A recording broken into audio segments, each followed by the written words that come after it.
O assassinato de Trotsky por Ramon Mercader, um agente soviético a mando de Stalin, é um dos episódios mais importantes do século XX. Nós abordamos esse crime no primeiro episódio da série Trotsky, Vida, Obra e Luta, que nós relembramos aqui. Mas por que Stalin colocou tantos recursos e tanto empenho para assassinar Trotsky? Primeiro é preciso mostrar o grau de importância do esforço para matar o revolucionário russo. Stalin organizou uma operação especial do serviço secreto, a NKVD, dirigida por Lavrent Beria, que por sua vez designou como responsável a Pavel Sudoplatov, subdiretor do Departamento de Estrangeiro, encarregado das operações especiais, um eufemismo para assassinatos.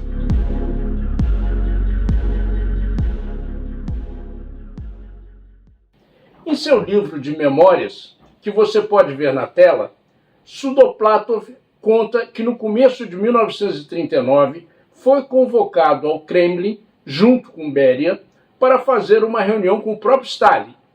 O secretário-geral foi claro sobre a prioridade absoluta da operação para matar Trotsky.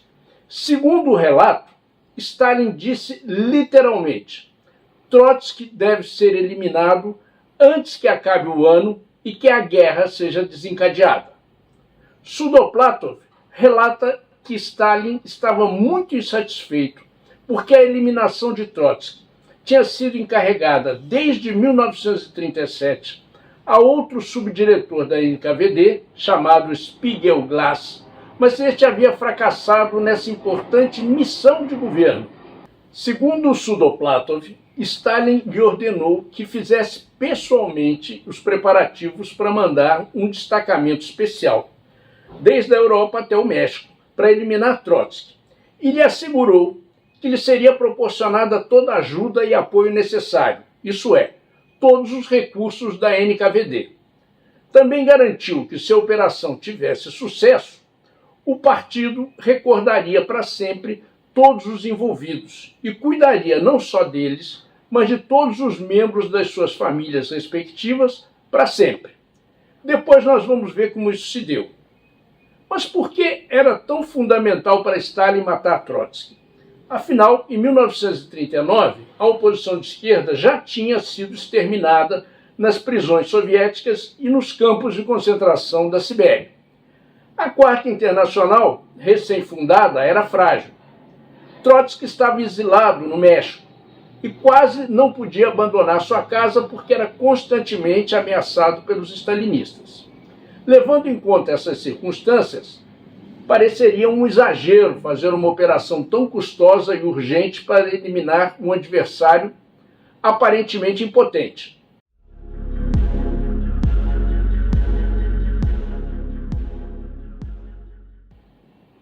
Mas Stalin sabia que essa aparência era enganosa.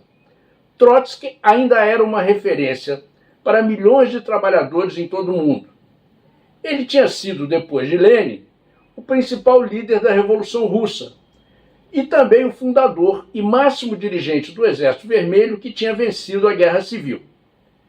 A memória da grandiosa revolução que levou os operários e camponeses ao poder ainda estava viva entre os trabalhadores de todo o mundo. E Trotsky era o último dos dirigentes da Revolução Russa que restava vivo, porque Stalin havia conseguido executar todos os outros. Por outro lado, Stalin era consciente que o regime de terror que ele havia implantado na década de 30, se bem havia eliminado centenas de milhares de comunistas opositores, tinha sufocado inúmeras crises que permaneciam encobertas. Trotsky tinha sido, desde o princípio, um opositor implacável da burocracia stalinista, denunciando permanentemente o seu caráter, suas mentiras e suas ações contra-revolucionárias. E ele continuava lutando e se recusava a capitular. A proximidade da Segunda Guerra Mundial dava um caráter urgente ao problema. Stalin sabia que a guerra deveria provocar grandes crises e novas revoluções, e poderia fazer aparecer novos setores oposicionistas e assim ameaçar o poder da burocracia. Nesse contexto da guerra, e das suas consequências, Stalin temia que depois do conflito mundial, Trotsky e o trotskismo pudessem surgir para os trabalhadores como uma alternativa contra o stalinismo. Aliás, o temor de Stalin de que a guerra produzisse novas revoluções foi confirmado. Além da Grande Revolução Chinesa, eclodiram vários processos revolucionários na Europa do pós-guerra, todos eles traídos pelo stalinismo, que fez os famosos acordos de Yalta e Potsdam com os Estados Unidos, que dividiram o mundo em áreas de influência. Isso vai ser tema do próximo episódio sobre o stalinismo e a Segunda Guerra Mundial. Mas falando ainda sobre sua reunião com Stalin, Sudoplatov ressalta que Trotsky e seus seguidores significavam uma séria ameaça para a União Soviética ao competir conosco para ser a vanguarda da Revolução Comunista Mundial. Por outro lado, Stalin sabia que o papel de Trotsky era qualitativamente superior a todos os outros dirigentes da recém-fundada Quarta Internacional, porque ele era o único que tinha vivido a experiência de dirigir uma revolução. Segundo Sudoplatov, Stalin disse: no movimento trotskista não há figuras políticas importantes, além do próprio Trotsky. Eliminado Trotsky, a ameaça desaparece. Portanto, para Stalin era imprescindível eliminar o homem que simbolizava mais do que ninguém a Revolução de Outubro.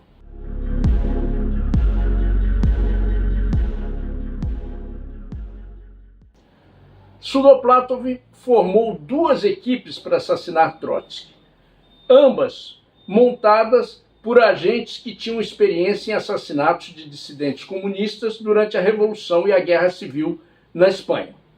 O recrutamento de agentes foi entregue a outro oficial da NKVD, chamado Naum Eitingon, que havia participado na Espanha do assassinato de anarquistas, trotskistas e comunistas dissidentes, inclusive da prisão, tortura e assassinato de André Nins, secretário-geral do POUM. Uma das equipes era coordenada por um agente da NKVD, chamado Grigulevich, que também participara dessas ações. Em campo, essa equipe era dirigida por Davi Alfaro Siqueiros, um famoso pintor muralista mexicano, que era ex-combatente da Guerra Civil Espanhola. Esse grupo contava com mais de 20 recrutados mexicanos e tinha ordens para realizar um ataque direto à residência de Trotsky. O atentado foi efetuado em fins de maio de 1940, mas fracassou. Os atacantes conseguiram entrar na casa de Trotsky e dispararam mais de 300 tiros, mas tinham pouca experiência de ações desse tipo e não conseguiram atingir o seu alvo. A outra equipe era formada diretamente por Eitingon, por Caridad Mercader, uma comunista de nacionalidade cubana, também agente da NKVD, e seu filho, um catalão chamado Ramon Mercader. Mercader havia lutado na Guerra Civil Espanhola e tinha sido recrutado para a NKVD por sua própria mãe e treinado depois na União Soviética. Usando uma identidade falsa de um belga de nome Jacques Mornar e alternativamente usando outro passaporte canadense em nome de Frank Jackson, Mercader conseguiu se infiltrar no grupo de Trotsky. Para isso, ele enganou e envolveu afetivamente uma trotskista americana de ascendência russa, chamada Silvia Ageloff. Silvia tinha acesso à casa de Trotsky, porque trabalhava com as traduções do russo, muito importantes para os escritos de Trotsky e para os escritos da Quarta Internacional. A partir dessa relação, Mercader conseguiu ser recebido por Trotsky com o pretexto de solicitar sua opinião sobre um artigo que ele escrevera. Enquanto Trotsky se concentrava na leitura, Mercader o golpeou na cabeça com um piolê, uma pequena picareta de alpinismo que ele levava escondida no casaco. No entanto, o golpe não matou Trotsky imediatamente. Ele gritou e reagiu. Os guardas acudiram, prenderam Mercader e o entregaram à polícia mexicana. Trotsky, no entanto, não resistiu aos ferimentos e morreu no dia seguinte. Mas uma coisa que pouca gente sabe é que, mesmo conseguindo matar Trotsky, Stalin não podia deixar que se soubesse que ele tinha sido o mandante e o organizador do assassinato. Isso teria provocado o repúdio de vários setores do próprio movimento comunista e operário de todo o mundo, e também de governos como o governo mexicano, que tinha dado asilo a Trotsky. Para encobrir esse crime, entrou em ação a famosa escola stalinista de falsificação, sobre a qual nós falamos no episódio anterior.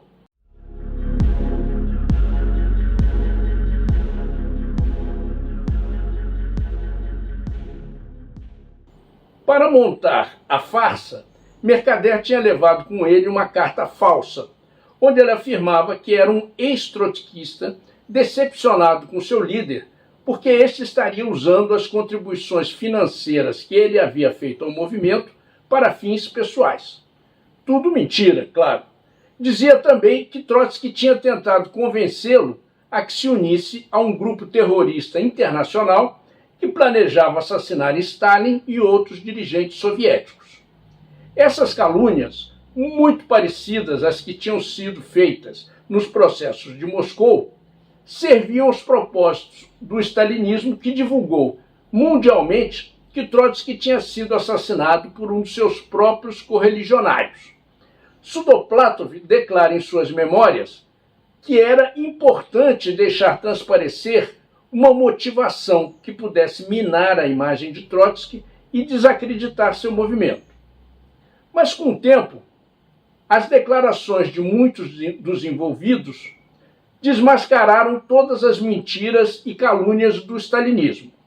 A polícia constatou que Jacques Mornar e Frank Jackson eram identidades falsas, mas Mercader manteve sua falsa história até 1953, quando foi descoberta a sua verdadeira identidade. Quando Mercader saiu da prisão em 1960, viajou para Cuba, onde foi acolhido por Fidel Castro. Desde a sua libertação, ele viveu entre a União Soviética e Cuba. Em 1961, Mercader foi condecorado em segredo com as medalhas Herói da União Soviética, Ordem de Lenin e Estrela de Ouro. Ele recebeu também um posto de coronel e uma pensão equivalente a um general retirado.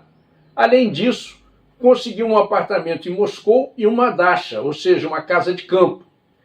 Antes, logo após o assassinato, toda a equipe de assassinos foi condecorada por Stalin e recebeu cargos e privilégios. Caridad Mercader recebeu a Ordem de Lenin diretamente das mãos de Mikhail Kalinin, presidente do Presídio do Soviet Supremo da União Soviética naquela época. Sudoplatov e Grigulevich foram condecorados com a Ordem da Bandeira Vermelha e Eitingon recebeu a Ordem de Lenin. Segundo Sudoplatov, foram gastos com a operação para assassinar Trotsky $300 mil na época, o que, se fosse corrigido pela inflação, seriam cerca de $6 milhões hoje, ou mais de 30 milhões de reais, sem contar os gastos com os advogados de Mercader, as pensões para ele, Caridad, etc. Todos esses fatos mostram como foi uma operação de Estado, organizada por Stalin em sua camarilha. O assassinato de Trotsky foi um dos crimes mais monstruosos de Stalin e mostra de maneira irrefutável como o stalinismo utilizava a máquina do Estado soviético para eliminar seus opositores e, ao mesmo tempo, ocultar seus crimes, mentir e caluniar os seus opositores. Mas, ao fundar a Quarta Internacional, Trotsky conseguiu evitar que fosse cortado o fio de continuidade do marxismo e do bolchevismo.